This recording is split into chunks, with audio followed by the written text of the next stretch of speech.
Bismillahirrahmanirrahim. Assalamualaikum warahmatullahi wabarakatuh. Innal hamdalillah nahmaduhu wa nasta'inuhu wa nastaghfiruhu wa nastahdihi wa na'udzu billahi min syururi anfusina wa min sayyiati a'malina. May yahdihillahu fala mudilla lahu wa may yudlil fala hadiyalah. Asyhadu an la ilaha illallah wahdahu la syarikalah wa asyhadu anna Muhammadan abduhu wa rasuluh sallallahu alaihi wa ala alihi wa sallam la nabiyya ba'dah, amma ba'd. Ikhwatal iman, tema hari ini insyaallah bab tauqir al-ulama wal kibar wa ahlil fadl wa taqdimuhum ala ghairihim wa raf'u majalisihim wa idharu maziyatihim. Bab tentang memuliakan atau menghormati ulama, memuliakan, menghormati orang besar, kibar, besar kedudukan, besar pangkat, besar tanggung jawab, termasuk yang lebih tua umurnya. Memuliakan ahlul fadli, mereka yang memuliakan, mereka yang memiliki keutamaan. Wa taqdimuhum ala ghairihim, mendahulukan mereka atas yang lain. Wa raf'u majalisihim, meninggikan majelis mereka. Wa izhar maziyatihim, mendohirkan keistimewaan mereka. Intinya di bab ini kita belajar bahwa sungguhnya dalam Islam memang ada alasan-alasan tertentu, orang-orang tertentu dimuliakan karena memiliki kelebihan atau keutamaan. Ada yang kelebihan keutamaan ini sifatnya kasab, ya, artinya beliau mendapatkannya melalui perjuangan. Bisa juga kelebihan dan keutamaan ini didapatkan secara otomatis, semisal usia lebih tua, kan nggak ada yang bisa kita lakukan biar kita bisa cepat tua, ada nggak? Nggak bisa kan? Jadi usia itu kan diperoleh begitu aja dari Allah Subhanahu Wa Taala seiring dengan berjalannya waktu. Maka hari ini kita belajar ini, dan ini penting karena kadang-kadang atau bahkan sekarang dalam kehidupan keseharian tidak sedikit orang berpikir tidak lagi perlu memuliakan pemimpin, tidak lagi perlu memuliakan orang yang terlihat mulia. Padahal terlihat mulia dalam Islam itu ternyata menjadi alasan penting untuk dimuliakan. Nanti kita akan lihat dalil-dalilnya, ya.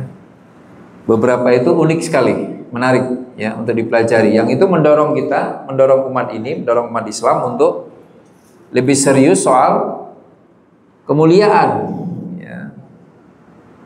Tapi bukan dalam rangka agar dimuliakan oleh orang lain, tetapi karena kemuliaan itu sendiri adalah perintah di dalam agama Islam. Dalil yang pertama, surah Az-Zumar ayat 9. Dari firman Allah Subhanahu wa taala yang berbunyi, hal yastawil ladzina ya'lamun, apakah sama orang yang tahu dengan orang yang tidak tahu? Ini alasan pertama sekali melebihkan seseorang dari orang yang lain, yaitu pengetahuan, ya. Jadi pengetahuan itu ternyata menjadi penentu status seseorang. Datang dua orang nih misalnya di sini, di majelis ini, Atau kita ketemu dua orang, yang satu tamat SD, yang satu tamat SMP, sederhananya begitu. Maka yang tamat SMP harus lebih dimuliakan dibandingkan yang tamat SD. Kita ketemu dua orang, yang satu bisa ngaji, yang satu nggak bisa ngaji, maka muliakan yang bisa ngaji. Kita ngobrol sama dua orang, yang satu ngobrolnya nggak jelas, yang satu ngobrolnya berdalil, maka muliakan yang obrolannya berdalil. Selalu mereka yang ilmunya lebih banyak harusnya lebih dimuliakan. Ya.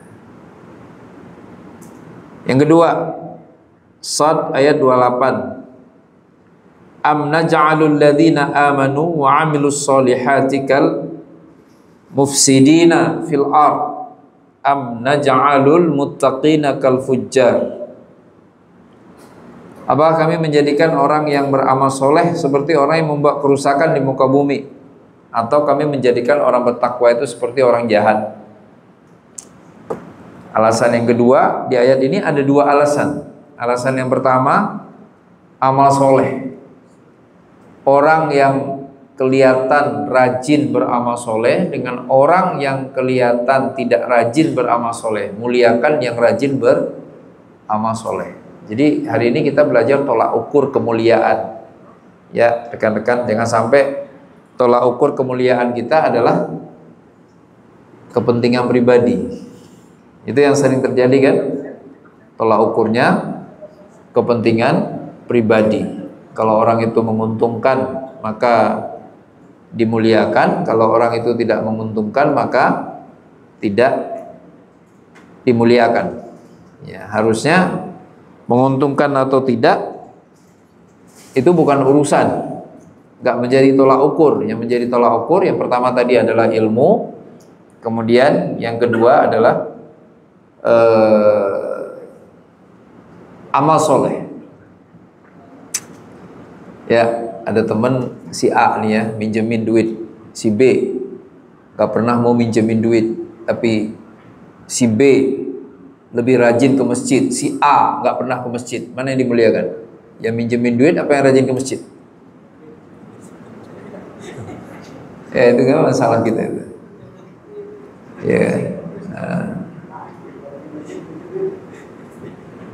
Yang lebih sederhana lagi, si A selalu di saf pertama, si B selalu di saf terakhir. Mana yang lebih mulia? Kalau begitu gampang. Si A selalu di saf pertama, nggak pernah negor, nggak pernah say hello. Si B selalu di saf belakang, tapi suka ngajak makan. Mana yang lebih mulia? Ya, itu masalah kita tuh hari ini. Ya, jadi harusnya tolak ukurnya amal soleh. Ya, ilmu, kemudian amal soleh. Kalau di rekan-rekan kerja di sini kan, beraktivitas di sini itu jelas biasanya. Ya, kalau di korporasi itu jelas, mereka yang berilmu biasanya ya dapat posisi penting. Nah, nanti kita akan ketemu bahkan sekedar berada di posisi penting harus dimuliakan. Jadi karena mungkin bisa jadi lebih mudah, tapi ternyata lebih tinggi kedudukannya, maka dia harus lebih dimuliakan. Kita lanjut, masih di ayat 28 surah Shad. Am naj'alul muttaqina kal fujjar. Alasan berikutnya adalah ketakwaan. Ketakwaan. Ya. Jadi yang bertakwa harusnya lebih dimuliakan dibandingkan yang tidak bertakwa. Apa itu takwa? Takut sama Allah. Yang takut sama Allah lebih dimuliakan dibandingkan mereka yang tidak takut sama Allah Subhanahu wa ta'ala. Ya. Berikutnya kita masuk ke hadis-hadis. Ya. Itu jadi kata kunci untuk alasan kemuliaan dari perspektif ayat ada 3. Sekali lagi, ilmu, amal soleh, dan ketakwaan. Ilmu, amal soleh, ketakwaan. Kalau dilanggar berarti melanggar standar Allah untuk kemuliaan, kira-kira begitu. Ya, harusnya dimuliakan itu alasannya itu. Berikutnya,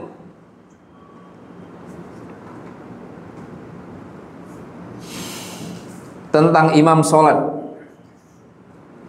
Ya ummul qauma aqra'uhum li kitabillah.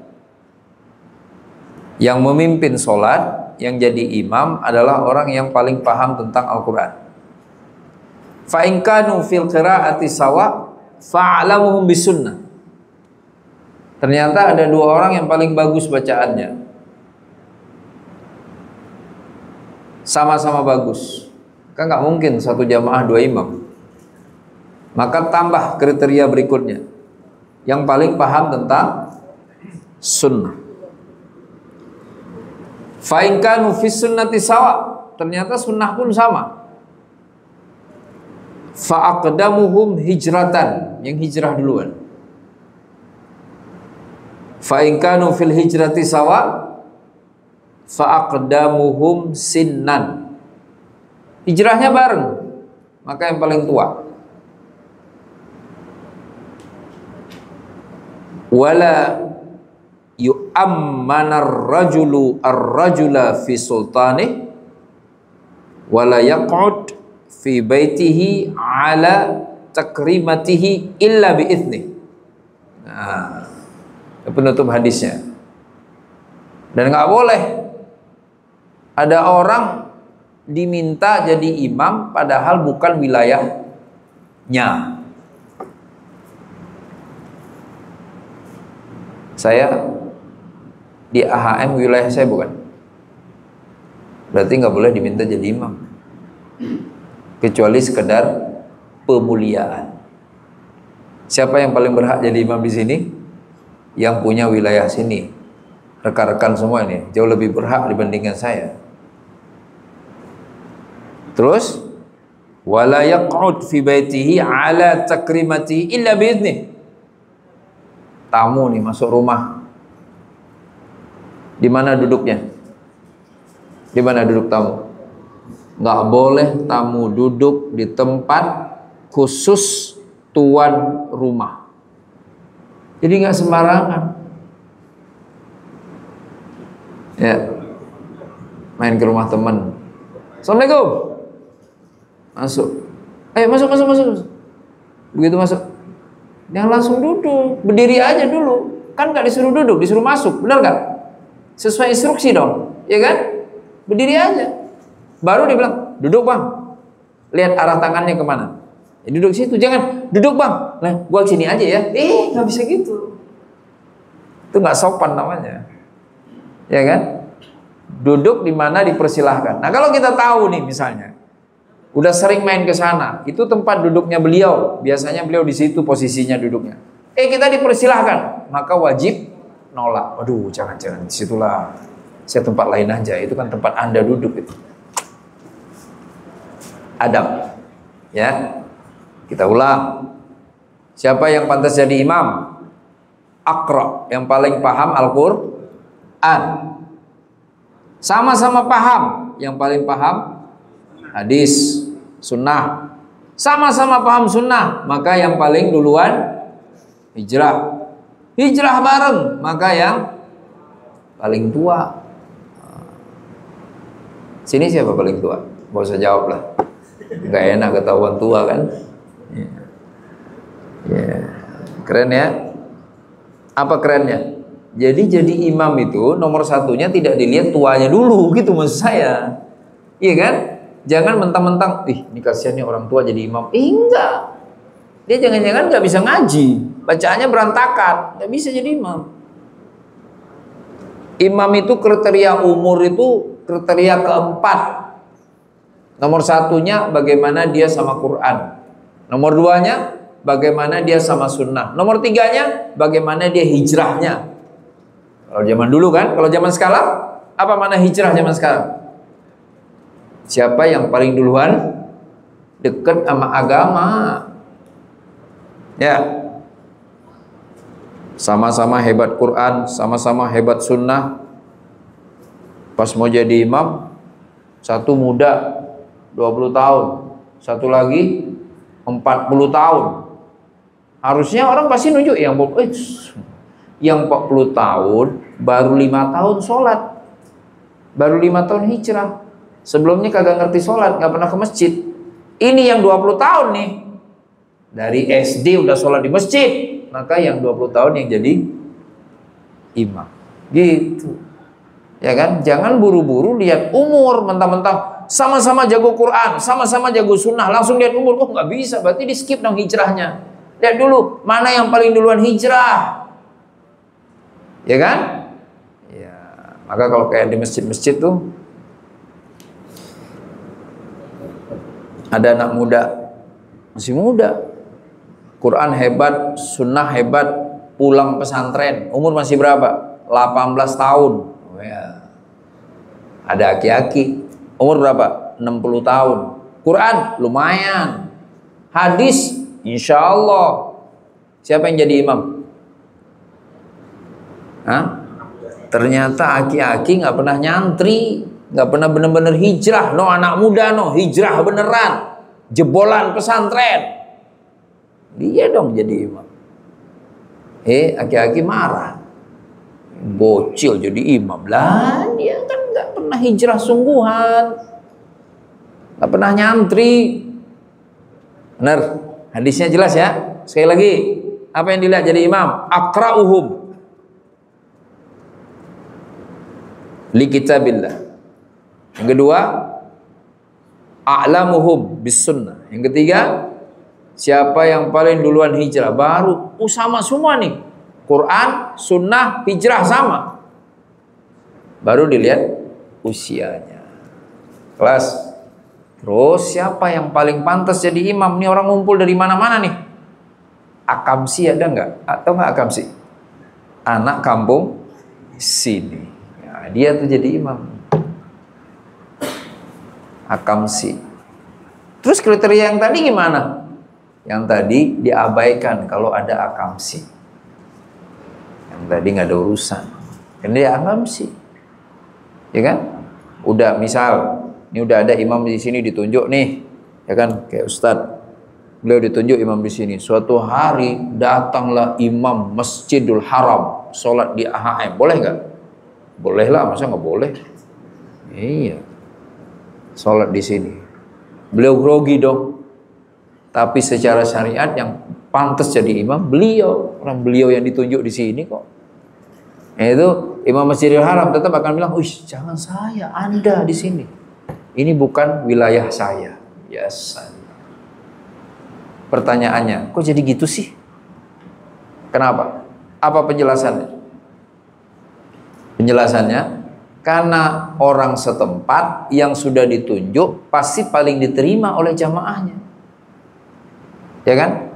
Paling tahu keadaan jamaahnya. Lah ini orang baru datang, nggak tahu dia keadaan jamaahnya. Nggak taunya jamaahnya biasanya kalau sholat subuh 15 menit. Wih. Dia karena orang baru nggak ngerti, buru-buru. Jamaahnya pada sebel. Ya, buru-buru amat sholatnya. Lah dia orang baru nggak ngerti. Jelas kan? Karena sholat itu bukan tentang jago-jagoan. Sholat itu tentang khusyuk. Kan nggak mungkin juga jamaahnya nunjuk sembarang imam, ya kan? Udah diseleksi, udah memenuhi 4 kriteria tadi, udah. Tiba-tiba datang orang dari mana-mana. Ya. Nah, kemuliaan tuan rumah silahkan aja mempersilahkan, nggak apa-apa. Ya. Tetapi yang dipersilahkan harusnya tahu diri. Oke? Ya. Kayak di Masjidil, pernah umroh kan? Emangnya tuh nggak ada jamaah umroh yang lebih hebat ilmu Qur'annya? Banyak. Lebih merdu bacaannya? Banyak. Tapi mereka tahu diri.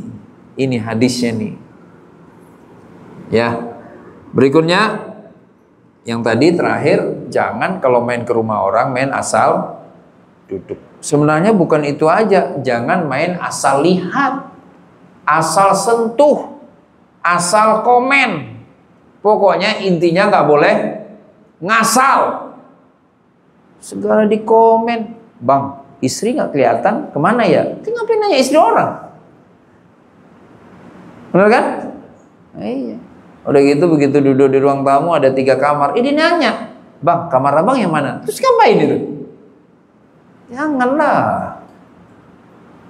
Jelas. Jadi kalau masuk, berdiri aja dulu. Udah nggak persilakan duduk, ya udah berdiri aja. Berarti disuruh masuk doang, nggak disuruh duduk. Iya, benar nggak? Disuruh duduk, ya dulu kiri kanan. Loh, abang duduk di mana? Saya di lantai aja. Jangan. Duduk lantai gitu, kita bareng. Ya kan? Mana tahu temennya cuma kos-kosan, sempit ya kan? Kursi adanya cuma 1. Begitu kita disuruh masuk, lagi duduk. Terus dia, abang duduk mana? Saya bilang, jangan, kita duduk lantai aja baru. Begitulah. Itu namanya adab. Hormati pemilik rumah. Itu maksudnya. Tadi kan ada alasan-alasan penghormatan. Nah, kalau untuk kriteria yang harus dipenuhi imam, alasan pemilihannya 1, jago Quran. Yang kedua, jago sunnah. Yang ketiga, hijrah duluan. Baru yang keempat dilihat tuanya. Kelas, kita lanjut. Hadis 349. Kana Rasulullah sallallahu alaihi wasallam yamsahu manakibana fi ssalati wa yaqul istawu wa la takhtalifu fatakhtalifa qulubukum liyalini minkum ulul ahlami wan nuha thumma alladhina yalunahum thumma alladhina yalunahum istawu wa la takhtalifu takhtalifa qulubukum. Nah, Nabi kalau mau sholat tuh, Nabi suka jalan ke sahabat, mastiin tersentuh. Nabi pegang dada, luruskan safnya, harus lurus, jangan berselisih, jangan beda-beda berdirinya, miring-miring, karena akan berselisih hati kalian. Nah, itu maknanya. Terus yang terkait dengan tema kita hari ini, kemudian berdiri di belakang Nabi. Berdirilah di belakangku, kata Nabi, di sampingku orang yang paling paham agama, paling tua, pokoknya yang punya kelebihan dulu. Nah, inilah salah satu hadis sebagai dalil, gak boleh sembarangan orang berdiri di mana? Langsung di belakang imam. Itu gak tahu diri namanya. Sholat jamaah kadang-kadang, rukun sholat nggak ngerti, tiba-tiba mentang-mentang pengen sholat di saf pertama langsung berdiri di mana? Langsung di belakang imam. Imamnya berhalangan, keluar angin, dia langsung batalin sholat ke belakang. Lah kikuk dong nih di belakang. Dia harus maju, harusnya gantiin imam kan? Itu masalahnya. Maka harusnya yang persis di belakang imam itu mereka yang siap menggantikan imam. Kalau nggak siap gimana? Silakan di saf pertama, tapi jangan persis di belakang imam. Nah, ini kejadian nih sekarang di banyak masjid nih. Semangat kan? Jadi dia cuma baca 1 hadis doang, nggak baca hadis lain. Apa tuh hadisnya? Kalau datang berdiri langsung masuk ke tengah, ya kan? Tengah ngambil kanan. Jadi ngaca kek baca hadis ini juga dong. Tengah sih tengah, tapi kan saya bacaan belepotan, hafalan nggak ada, rukun sholat nggak ngerti. Kalau terjadi apa-apa sama imam gimana? Itu mirip yang kalau suka jalan-jalan naik bis, ada kan? Pengennya duduk di mana? Di sebelah supir, sebelah driver. Lah nggak ngerti apa-apa. Nah, kalau yang duduk di situ yang ngerti kan bisa nasihati kan, Pak supir hati-hati, Pak supir awas kiri, kan biasa begitu. Kalau yang bis kota itu kan yang duduk di depan itu, jelas ya. Jadi perlu memperhatikan siapa yang berhak untuk diutamakan. Jadi ngukur diri. Ya. Nah, saya pernah kejadian sholat di suatu masjid. Lagi itu sholat subuh, begitu tiba di sana, karena belum ada orang, langsung maju duduk di saf pertama. Sebenarnya udah berupaya untuk tidak persis depan imam. Nah, waktu itu bareng teman-teman, akhirnya kita mungkin berlima kali itu ya, persis belakang imam. Saya paling kanan. Saya datang duluan, terus yang lain datang.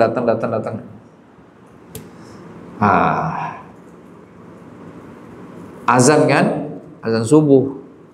Bisa azan subuh, sholat qabliyah. Begitu mau qomat, langsung pengurus masjidnya ngomong di belakang kepada bapak-bapak 5 orang yang duduk persis di belakang imam, mohon pindah ke posisi lain karena posisi itu akan diisi oleh, nah, disebutkanlah. Salah nggak sih bapak? Ya enggak, kita yang salah karena kita pendatang, dia kan nggak tahu kalau kita bisa gantiin imam apa enggak. Benar kan? Jadi udah bener lah, mastiin kalau ada apa-apa yang berdiri di belakang imam, yang persis di belakang imam, bisa gantiin imam. Lah ini dia lihat orang baru semua nih berlima nih. Dia nggak boleh diam, udah bener dia ngomong. Silakan bapak-bapak yang persis belakang imam, kosongkan 5 orang tempat di belakang imam, karena akan diisi oleh mereka yang siap untuk menggantikan imam. Nah, bapak-bapak jangan salah paham. Ini bukan dilarang saf pertama, yang persis di belakang imam maksudnya. Jelas ya? Kita lanjut.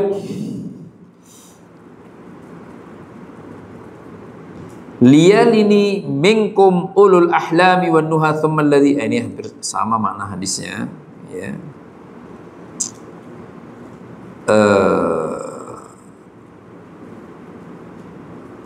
Kemudian hadis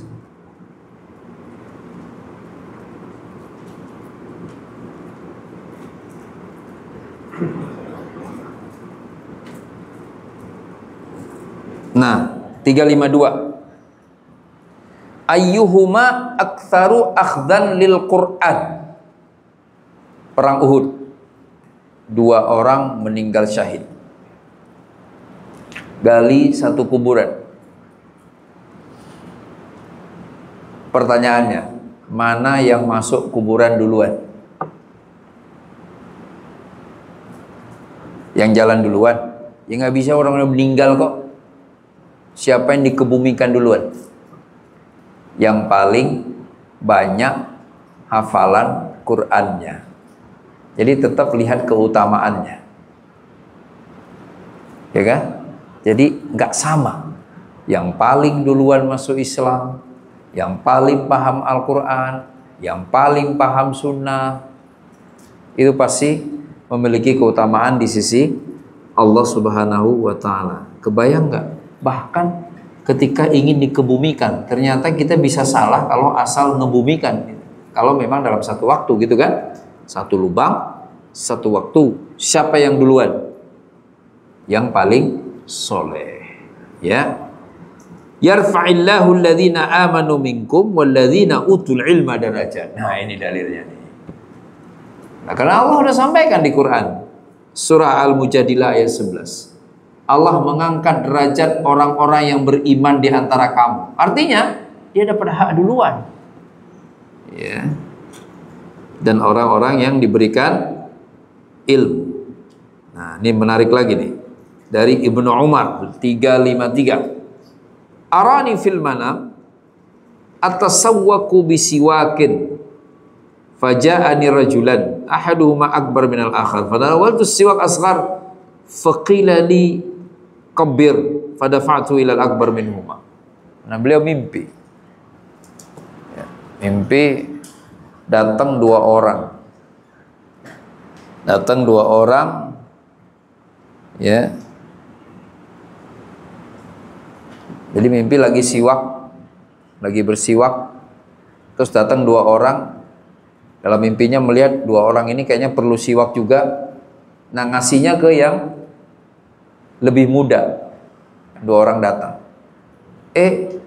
Kedengaran ada suara perintah, enggak, ngasih kepada yang lebih tua. Segitunya.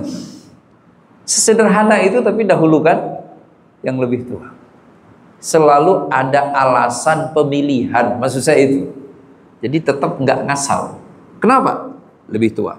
Kenapa? Ilmunya lebih banyak. Kenapa? Lebih soleh. Kenapa? Lebih takwa. Kenapa? Lebih paham Quran. Kenapa? Lebih paham sunnah. Kenapa? Lebih duluan hijrah.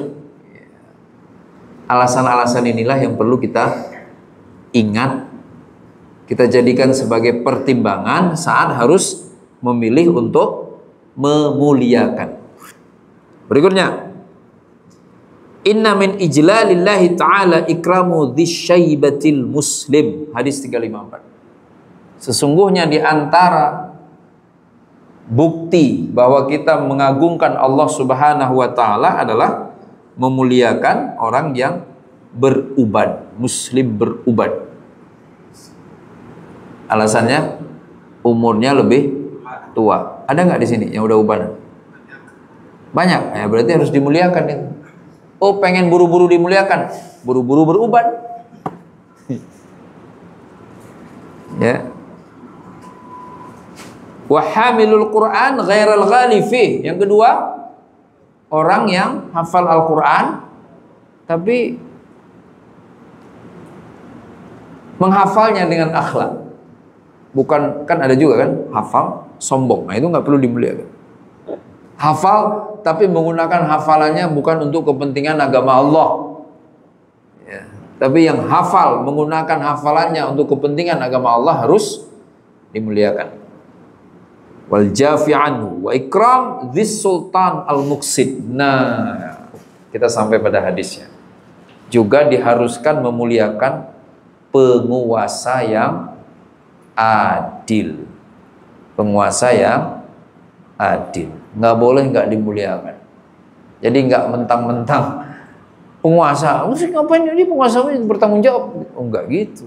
Kalau dia adil, muqsid, maka wajib untuk dimuliakan. Nah, tolak ukur adil juga nggak boleh diri kita sendiri kan?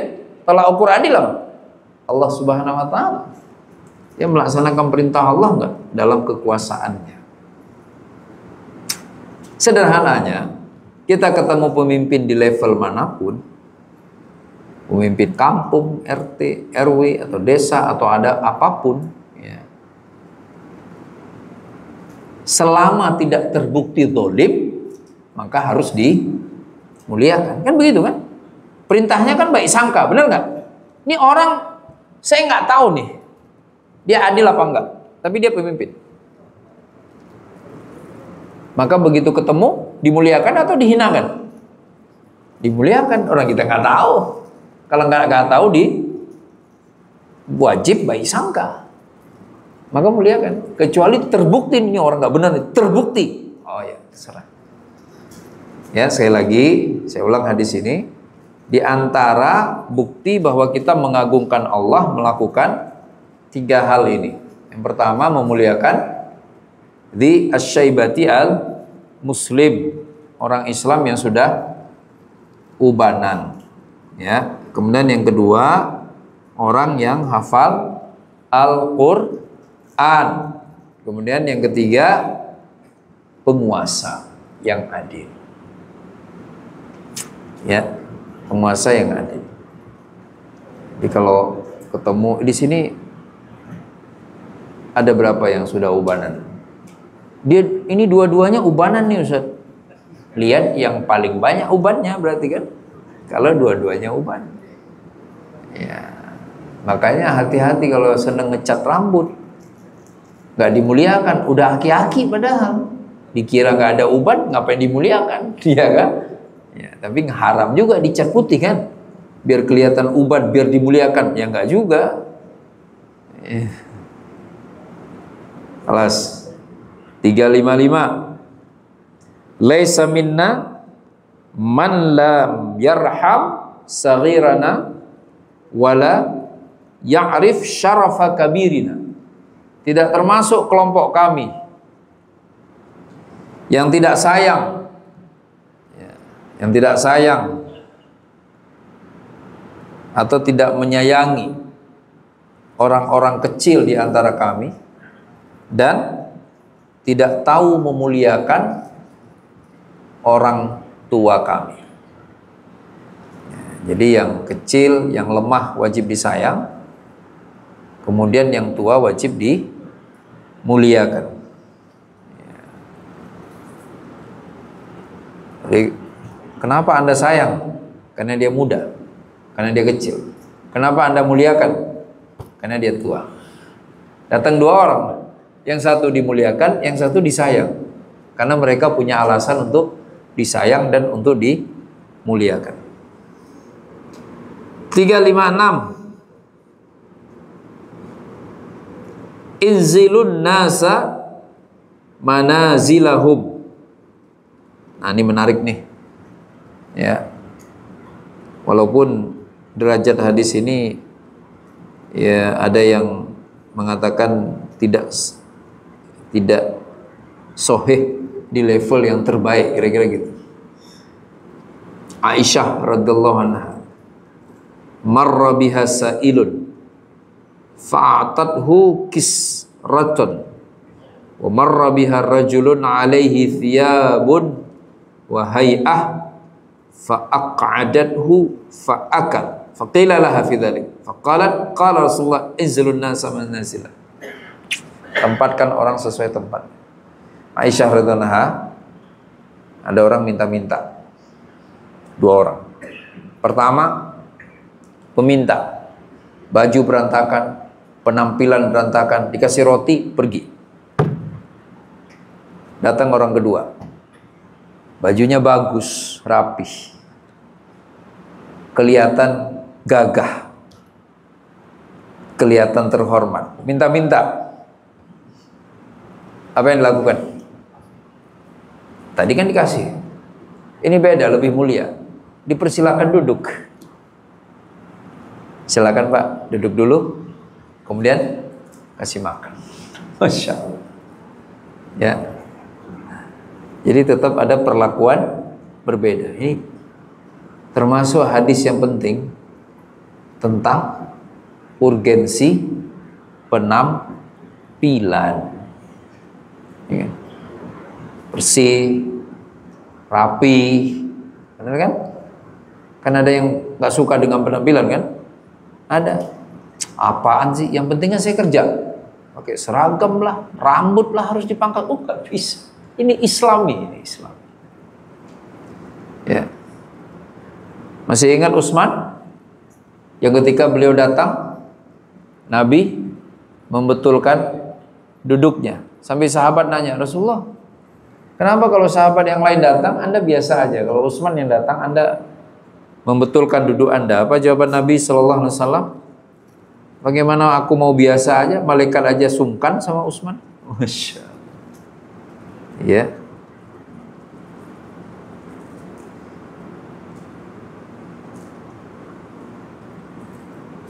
Nah, ayat ini pernah kita bahas. Al-A'raf 199. Khudil afwa wa'mur bil 'urf wa a'rid 'anil jahilin. Berikan maaf. Ajak kepada yang benar. Tapi kalau orangnya jahil, udah biarin aja lah. Nggak usah ditanggapin. Itu maksudnya. Ya. Sesuaikan dengan orangnya. Yang tadi hadisnya tuh, inzilun nasa mana silahum. Tempatkan orang sesuai dengan posisinya. Maka kan perlu kenalan dulu kan? Ya enggak? Jadi kalau ketemu orang nggak bisa langsung main, nggak bisa, ngobrol dulu, nanya dulu, ya kenalan siapa, bla bla bla dan seterusnya. Ya. Karena kalau enggak, justru kita menghinakan diri kita sendiri. Iyalah, menghinakan diri sendiri. Cerita macam-macam, ngobrol macam-macam. Nggak taunya yang diajak ngobrol orang yang jauh lebih hebat. Kan mempermalukan diri sendiri itu namanya. Benar nggak? Oh Pak, benar kan? Ini kalau nggak hati-hati, mungkin tinggalnya satu komplek, ketemu ngobrol cerita soal AHM. Wah, nggak taunya lawan ngobrolnya udah mau pensiun dari AHM. Tiba-tiba begitu masuk ke sini, kenalan, astagfirullahaladzim. Malu-maluin nggak? Malu-maluin lah. Tadinya nanya dulu kek, kenalan dulu kek, ya kan? Kerja di mana dan sebagainya. Agar jangan sampai kita mempermalukan diri sendiri. Ya. Iya. Berikutnya.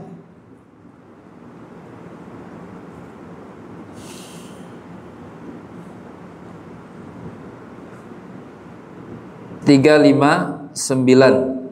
Hadis terakhir. Ma akrama syabbun syaikhan lisinnihi illa qayyadallah lahu man yukrimuhu inda sinni. Ini sih hadis gharib. Betapa mulia seorang pemuda kelak di usia tuanya. Kenapa? Karena dia akan dimuliakan gara-gara semasa ia muda sering memuliakan orang tua. Saya ulang, betapa mulia seorang pemuda di usia tuanya karena ia dimuliakan oleh banyak orang gara-gara selagi mudanya ia selalu memuliakan orang tua. Masya Allah.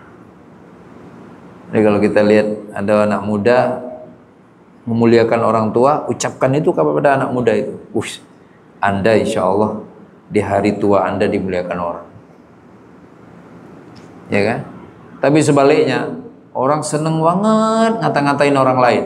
Ya, kasih tahu juga ke dia, tunggu aja, ntar bales dikata-katain. Ini yang kalau kita sering nyebutnya hukum apa? Hukum ya, kan itu namanya siklus kehidupan. Apa yang ditanam itu juga yang akan dipanen.